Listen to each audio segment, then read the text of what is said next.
Célébrée le 14 février de chaque année, la Journée internationale de l'épilepsie a été lancée en 2015 sous l'initiative de l'International Bureau for Epilepsy et de l'International League Against Epilepsy. L'épilepsie, parlons-en, est le thème retenu pour l'année 2022. L'objectif de cette journée est de faire connaître l'épilepsie et ses différentes manifestations pour combattre la méconnaissance et les préjugés autour de cette maladie. Bien que mortelle, l'épilepsie est aussi une maladie évitable, explique Bibish Makalala, médecin à l'hôpital général d'Enso Nankulu. L'épilepsie est une maladie chronique.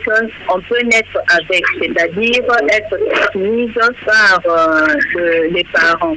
Tout comme on peut l'acquérir, c'est-à-dire à la suite d'une certaine affection, à la suite, par exemple, d'un traumatisme au niveau de la tête.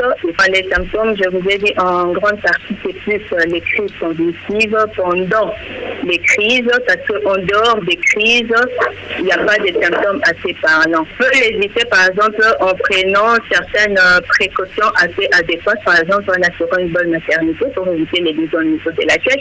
On peut l'éviter en évitant un grand traumatisme au niveau de la tête. Mais la maladie peut se soigner. Actuellement, on va encore plus loin.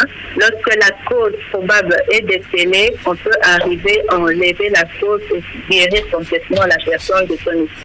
Selon l'Organisation mondiale de la santé, cette maladie chronique touche plus de 50 millions de personnes dans le monde. Il faudra noter que l'épilepsie est la deuxième maladie neurologique chronique la plus fréquente après la migraine.